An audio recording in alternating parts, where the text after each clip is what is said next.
You are listening to the 5 a.m. podcast, and today is your good morning. Welcome to another inspiring episode of the 5 a.m. podcast, where we connect with remarkable individuals whose journeys can ignite our own potential while the rest of the world sleeps.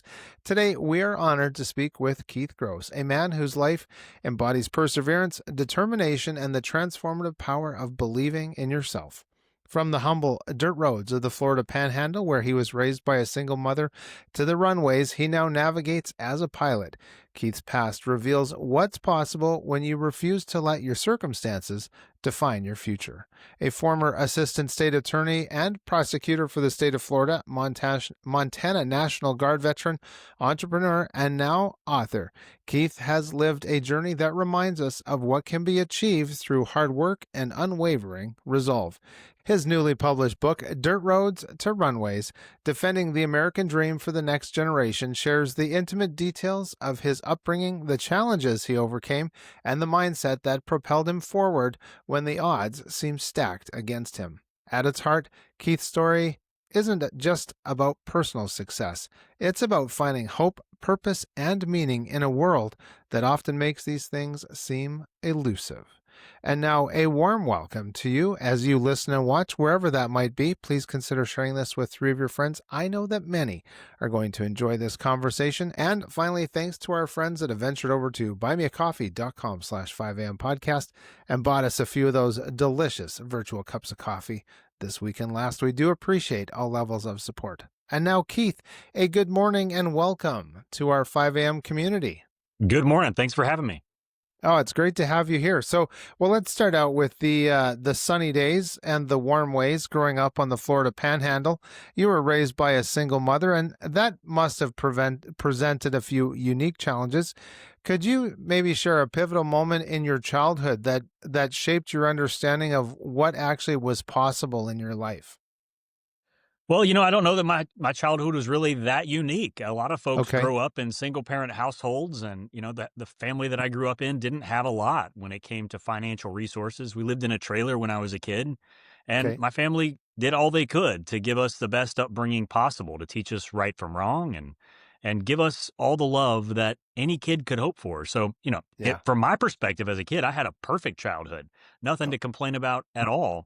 The really stark difference didn't become clear until trying to start a business. And you see so many people that go out and start businesses and they're able to get loans from family or other capital to start with. I didn't have any of that. So I had to start from nothing. Right. And that just shows the power of the individual and the mindset. So then, before becoming an attorney and a pilot and an author, what dreams did you have as a young boy? Well, I always knew that I wanted to do something where I could have financial independence. I watched my family struggle as I became old enough to understand what that looked like. I watched them struggle to make ends meet. My mom was a public school teacher, and she was working hard, often doing night jobs on top of her full-time teaching job in order to cover the expenses and take care of my sister and I. And I knew that I wanted to do something that I would get financial independence and not have that sort of struggle. Business seemed like the obvious path because even then, it was clear that the American dream was real, that you could go out, start a business, and have great success. Right. And so for you, was it education first or starting a business first as you were setting the foundation for your life?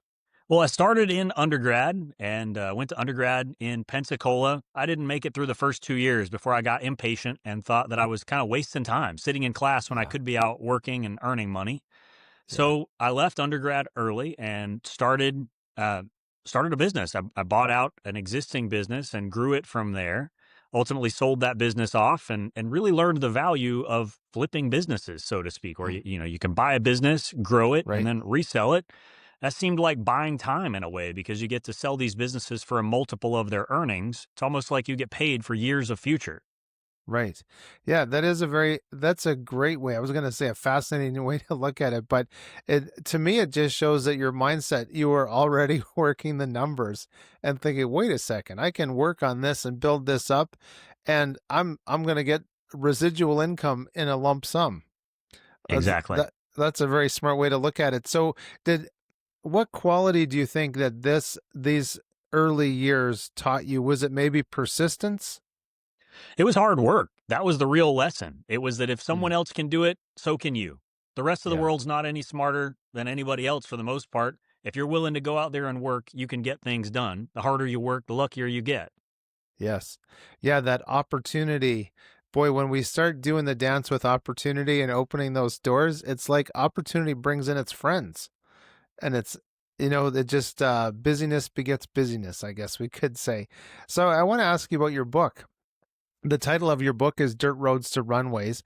And so this does suggest a remarkable transformation going from dirt to blacktop or concrete. But what was the most difficult internal barrier that you had to overcome during this journey?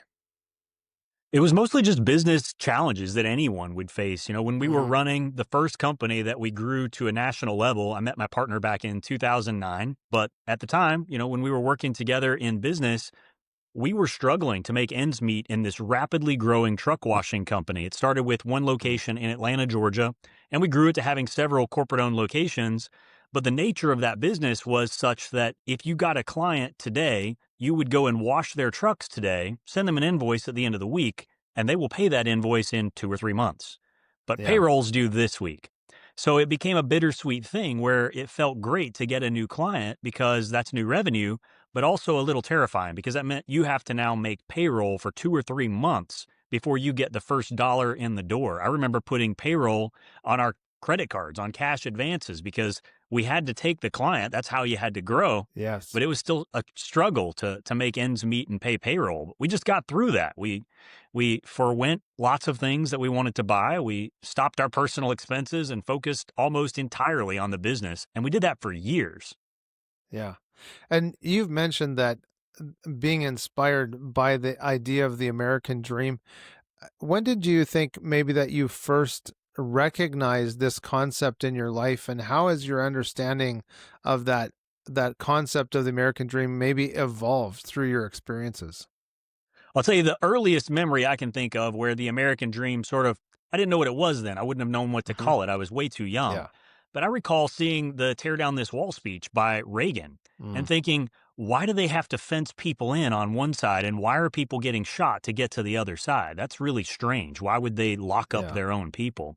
And that sort of opened my eyes to the differences between a free society that's capitalist based versus a communist or socialist society that's regulated and doesn't allow their citizens to really have the freedom that Hmm. we have here. The Yeah. value of the freedom is what makes America so special. That's what makes the American dream possible. Thanks for watching the show. Just a reminder that you can get all of our resources, other episodes, and read our blog posts at 5ampodcast.com. 5am Podcast is brought to you in part by mkci.ca, a certified member of the Autodesk Developer Network. MKCI helps companies maximize their AutoCAD, Inventor, Navisworks, and other design software investments. Their innovative products like the CommandSys script editor and the Clash Management Suite will streamline your workflow and boost your productivity. Visit mkci.ca today to discover how they can enhance your competitive CAD advantage. That's mkci.ca. Thank you for your support of 5am Podcast. Absolutely. And that cohesiveness, but also the momentum that's been built over the years. And many of our listeners here wake up early. Of course, it's in our name, 5am Podcast.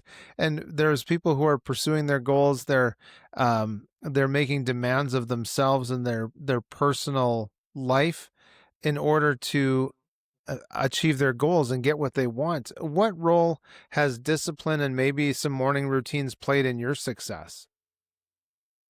Well, I think a lot of the routines is just learning how to pause your personal desires in order to Mm, allow your business to flourish. If we had gone out when we had initial business success and rather than spend the cash that was coming in the door to open a new yeah. corporate location, if we'd have gone out and bought a nice new Escalade or decided that that Yeah, was the right right. time to have a child, Yeah. that wouldn't have been a good idea because it would have taken away our time, attention, and cash that the Yes. business desperately needed. And so it was really a situation where for nearly 10 years, we basically didn't take a day off. We didn't buy anything nice.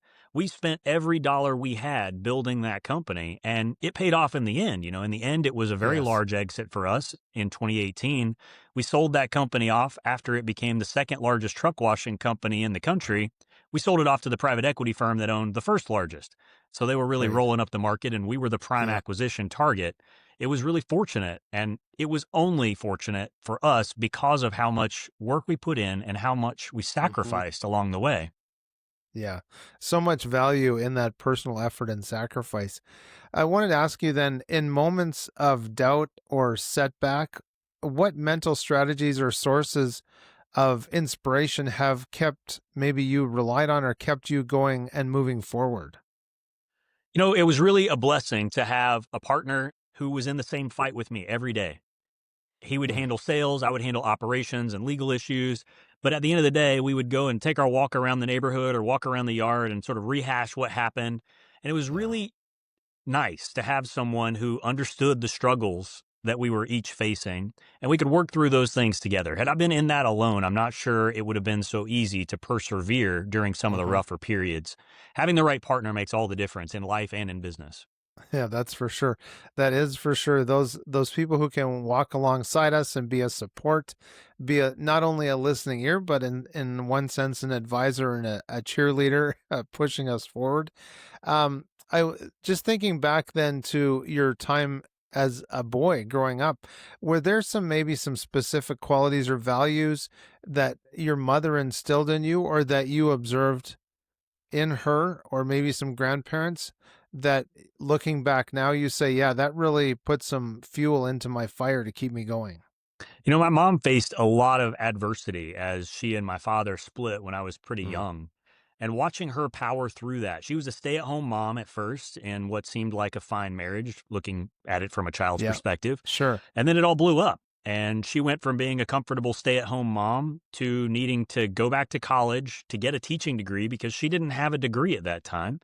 I watched her go and put herself through college, working night jobs, waiting tables at restaurants here in North Florida. And watching how hard she worked, that she never gave up, that was really a great inspiration. At the time, we stayed with my grandparents, who also didn't have a lot of money. They were, my grandfather was Hmm. disabled. He had been in the military and was bound to a wheelchair when I was a child. But watching them all work together and overcome that adversity made it clear that you can do anything if you don't give up. Right, right. And such a valuable lesson of that persistence and pushing through. I Where does then being a pilot and flying airplanes fit into this in your mind? Well, I lived in Atlanta, Georgia for a while, but my heart and family was still in Panama City. It's about a 5.5, 6 hour drive. Okay. And I'm kind of a nerd, so it didn't take long to do the math and realize that I could go out and buy a cheap little airplane. At the time, you could buy Yeah. a decent little airplane for about 30 grand, about the same price as a Yes. Toyota Camry. So you could get from Atlanta to Panama City in about an hour, 20 minutes in one of those little planes. So Hmm. I had a restaurant that I'd sold and then pretty much put all of my money in the stock market. That was around '07, '08. So I watched my Okay. stock account go to a ridiculously low number, was pulling my hair Hmm. out and thought, I can't look at this every day. So I bought a little plane, learned how to fly it. And that became my way to get back and forth between my family in North Florida Mm. and where I was currently living in Atlanta. Wow. And so did you find that there was some mindset ideas that you had and some held beliefs that actually helped with the focus and the preparation of actually becoming a pilot? Well, I think it's a lot of math, and I love math. It's Okay. physics. I love physics, and it's also just automotive common sense. You've got to know how to troubleshoot this thing when it starts to fall apart in the air, as $30,000 Yes. planes tend to do. So Yeah. it was an adventure. I liked it. It was a fast way to get places, but it was also an exciting thing to learn. Yes. And so I just want to ask then, how old were you when you became a pilot? Oh gosh, I'd have to do the math. I was probably 23, 24 years Oh, old. okay. Okay, so like you were young and ambitious. I know some older fellas that are in their 50s that have been acquiring their commercial pilot's license. And so it's never too early or too late to start on your dreams, am I right? It's But never too late, that is for sure. If you're alive, you've got time. And learning to do something like fly an airplane is a great way to exercise your mind. Even if you don't actually have a good hmm, reason to fly an airplane, it's a great mental exercise. Yes. So looking back over this time of being able to fly, be up in the air, have that bird's eye view, um, uh, how and I know that weather is a big part of flying, and I'm not familiar with the weather patterns. This might seem a little off topic, but I remember being on assignment way up north, close to the Arctic Circle, and we were finally getting to come home. We're on this turboprop with maybe 15 other people and plus the passengers, and there's this enormous, like, we just want to get home. We've been gone for a while up north in a remote place, and we can see the city where we're supposed to be landing in, and there's this enormous thunder cell, and it's like it looks like clouds that are spawning other clouds below it in big platforms. And you're like, man, I just want to get home.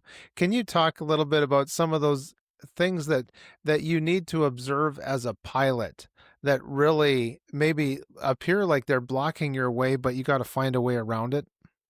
Well, the cool thing about private aviation is usually when there is a storm, you can go around it. A lot of Yes. times airlines will cancel flights, and I've been on commercial flights in the last handful of years where Yeah. they'll cancel it because there's a storm in the way. And I'm like, well, that's annoying because if I were flying, I'd just go around it. So what? It's going to Right. take an extra 15 minutes to get there. At least I get there. Yes. But thunderstorms are no joke. It doesn't matter how experienced you are or what you're flying. Airliners go around those things. Unless you're lucky Yeah. enough to have like a Gulfstream that flies at 51,000 feet and the storm is, Mm-hmm. not topping out that high, which usually they don't. Depends on the time of year and where you are. But Yeah. usually these Right. storms, they don't go much above 40,000 feet. So you might be lucky enough to have a jet that can fly over it. But airliners Yeah. even avoid these thunderstorms. So Mm-hmm. it depends on where you are in your piloting career. Weather was a much bigger deal to me when I first started flying. After I became instrument rated, after I, got an aircraft that was capable and then, later had my own jet, that's different. You can land that jet in a blizzard if you can't see a thing and it's fine, Right. but I wouldn't have dared do that in my little $30,000 puddle hopper. I'd have died. Yeah. Yes. One of my pilot friends, he now flies one of the life flight helicopters in the area. He used to say, Michael, time to spare, go by air. But I don't know if that was something that you had heard, but that was one of the things he would say to me, time to spare, go by air. But I wanted to ask you, getting out of the aircraft and aviation world, for listeners who may be facing some challenges and maybe there's something similar to what you experienced. What practical advice would you offer about turning limitations into stepping stones? Well, it depends on the limitation. If it's just that Yeah. you're broke, well, work harder. Don't spend any money. Just grow your Yes. business and eventually that'll pass. But if it's a limitation where your business isn't succeeding because the business model isn't viable, a lot of people they say, just do what you're passionate about. Well, I might be passionate about eating cookies, but that's not going to pay me very well. So there is some Right. reasonable limitation to that. You need to do something that you're passionate about that also pencils out and makes money. Common sense goes a long way. If you can't sell it Hmm. for more than you're paying for it, then that isn't going to work. The restaurant business is a classic example of a low margin business that a lot of people love. Thankfully, I got out of that business and into a much higher margin business when I met my other half. He was running Yes. a truck washing company where the main cost of goods sold was water and soap and man hours. So Yeah. that was really different where you just didn't have the fixed expense of rent and food costs and all these high fixed and high variable costs also. So limitations, they all depend. You got to Yeah. assess them case by case and apply common sense because you're probably not wrong. The other people doing business aren't smarter than you. Right. Yeah, that's an excellent reminder that the other people doing business are probably not smarter than you.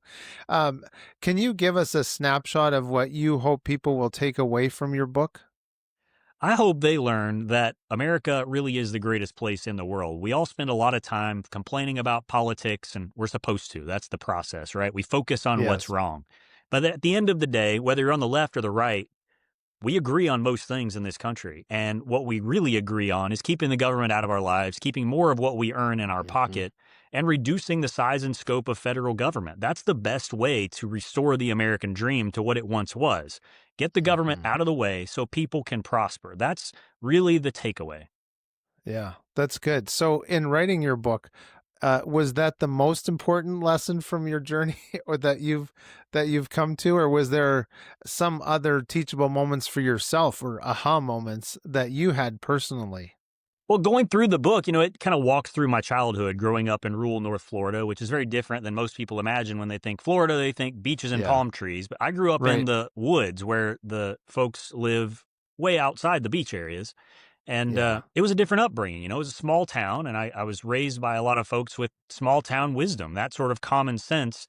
I was recounting when I went through and started writing this book and pulled out stories from childhood and memories from childhood. Like my grandparents, they were broke. They ran a farm, but they didn't make enough money to really pay for their Mm. expenses. Back then, they didn't even have food stamps. They gave you food. And so I remember looking in their pantry and seeing government cheese and government pork and government bags of rice. And just thinking about how far we've come away from that way of solving problems in this country. Mhm. Now they give people basically a credit card. Often they don't even have a desperate need for that sort of assistance. It's just helpful, and I think it disincentivizes work. I mean, by all means, in this country, we want to Mhm. take care of those who truly need help, but we don't want to do it to such an extent that it disincentivizes work. We want Yeah. people to go out and not become dependent on government, go build independence. Yes. Yeah, absolutely. And that personal freedom to be independent and to build what you want to build is just so valuable. I was wondering then, how has your definition of success maybe transformed through your life from those early years to the runways now? Well, as everything goes, you always think you need more than you really do. I had a Mm. pretty low bar for success, and the number that I thought I needed to retire and be comfortable forever was pretty low. That's Yeah. changed over time. I mean, houses have doubled in cost, and I kind of jokingly say it, but it might actually be true. I better save a lot of money because by the time I'm 90, a Snickers bar might be $20. Yeah, So exactly. I've kind of readjusted my expectation of what that number is, but the reality is we blew past that number back in 2018. And then we Mm. started another company, another national franchise system. It became one of the fastest growing franchises in the world and at over 400 locations within just a few years. We sold it off in 2023. At that point, I knew that the only thing left to do is try to make an impact on this country and leave it better than I found it. Right. So then, speaking of restaurants, Cracker Barrel and their rebrand is kind of in the news right now. Is this, looking at that objectively, let's say from the 10,000 or 30,000 foot view, what cautionary tale do you pull out of that? Michael, I think it might have been the most brilliant PR stunt ever. I think maybe this was the whole point. They put out a Okay. crappy new logo with a cheap font. It was basic. I mean, I think I'm Yes. not good at graphics. I probably could have built that logo in about 5 minutes. So they Yes. spent nothing doing this, right? And now all of a sudden, everybody on the planet is talking about Cracker Barrel and reminiscing for Yes. how great it once was, saying nice things about it. It wasn't even good, at least not to me. That wasn't healthy food. It's not been a good idea for Yeah. years, but suddenly everybody wants it because they were told they couldn't have it. Uh huh. Brilliant, really. It I is. would say my family, I cannot think of once through my childhood where we darkened the door of a Cracker Barrel. But yeah, you're right. We're talking about, my wife and I would never have talked about Cracker Barrel in the last 24 years. And yet today it's coming up because of, what, seeing something on the interwebs about it. So you're right. Brilliant marketing campaign to get people to talk about it. I wanted to ask you, then, with some of the people listening, they might be like, "Man, I'm struggling to set goals. I'm struggling to maintain motivation." What approach to setting and achieving goals have been most effective in your life? Well, be realistic. If you set a massive goal that's hard to obtain, maybe you're telling yourself that's good. I don't want to sell myself short. But in reality, you're setting yourself up to be discouraged. When we Yeah. started out in our businesses, I didn't think we were going to sell it for a 9-figure exit. And if I had told myself Mm. that, I would have thought that's lunatic. No way, Yes. not going to happen. I would have been happy if we sold it for just a few million bucks at the time. And that sounded like a fortune to me. Yeah. And it was. I mean, it still is. But, it's about setting realistic goals that you Mhm. can meet, and that those goals will change over time. The milestones, they keep moving. The closer you get to wherever you think your goal is, you're just going to keep kicking it out further. But don't set Yeah. yourself up for failure by saying this is going to be $1 billion company because it probably isn't. What about some other people in your network, or even building a network? Was there some struggles along that way of finding the right people to partner with? Oh, of course. And, it changes over time. There's a Hmm. book, I think it's called Good to Great by Mr. Collins. Yes. And he Yes. talks a lot about getting the right people on the bus and then getting them in the right seat. Well, I tell you, folks, we spent a long time getting the right people on the bus and Mm, figuring out what seat they went in. And over time, yeah. we also learned that in a fast growing company, the people you start out with during the messy startup phase, Yeah. probably not the same people you're going to have when you're in the Hmm. well organized, rinse and repeat phase of a business where Yes. you're opening up your 70th location or something. That's different people. And so you've got to be Yeah. willing to part ways with people after their time with you has expired. When they've given the value they have to give, it's time to get new people in the door. You don't Hmm. do it rashly, but you have to be That's right. realistic about what your business needs. And it's not about you, it's not about your friends, it's not about your employees, and it's about no one's feelings. It's about the fact of what the business needs. That's right. And having that freedom and mindset to know that people ebb and flow out of our lives for a reason, and there may be a tool in our tool belt or we're a tool in their tool belt, but we know that we're there for a purpose and a time, and as are they. So just as we're wrapping up here, I wanted to ask if you could go back and give your younger self one piece of advice, maybe during a particularly challenging time or memory. Is there that nugget of truth that you would love to be able to tell yourself? The best advice I think I would have told myself, other than the jokes about all the stocks I would have bought if I'd have had a crystal ball, Yes, right? But right. start a business that's easier up front. I got bogged down in restaurants. I had Mm, 3 different restaurants, and I wasted probably 6, 7 years on those. I say wasted because I didn't yeah. earn as much as I could have. That's a tough Mm, business with high fixed costs, and it took me a while to learn the value of a mobile service business and how much more margin there is in that. Couple that yeah. with getting into franchising, which I wish I had done 10 years earlier. It was a great way to grow and expand businesses on the national level and really partner with others who are on the same path. Yeah. Yeah, that's good. So how can our listeners get in touch with you or find the book? Well, you can follow me on any social media. I'm pretty active on X at Keith Gross FL. The book is available anywhere books are sold, barnesandnoble.com, amazon.com. It's an audiobook on Audible. And, Okay. I stay active online. So come follow me. You can sign up for the That's good. newsletter at keithgross.com. Good. Excellent. Well, Keith, a sincere thanks for you joining me today for the 5 a.m. podcast. Thanks so much, Michael. Oh, it was great. There you have it, ladies and gentlemen. Honestly, what a conversation. Thank you for being here. We appreciate you joining in on the conversation, leaving your comments, connecting with Keith offline. And if you haven't already, please help this channel grow with a like, a subscribe, and a share with your friends, of course. I know there's probably a name rolling around in your head. I should send this off to so and so. Yes, Keith and I would agree they need to hear this. It'll probably help them, put them on the right path. You know what I'm talking about. I wanted to thank our friends that have gone over to buymeacoffee.com/5am podcast. We do appreciate you being here. Remember to seize your day, enjoy those sunrises and sunsets and all those adventures in between. I'm Michael Clausen. Thanks for watching the show. Just a reminder that you can get all of our resources, other episodes, and read our blog posts at 5ampodcast.com. 5am Podcast is brought to you in part by mkci.ca, a certified member of the Autodesk Developer Network. MKCI helps companies maximize their AutoCAD, Inventor, Navisworks, and other design software investments. Their innovative products like the CommandSys script editor and the Clash Management Suite will streamline your workflow and boost your productivity. Visit mkci.ca today to discover how they can enhance your competitive CAD advantage. That's mkci.ca. Thank you for your support of 5am Podcast.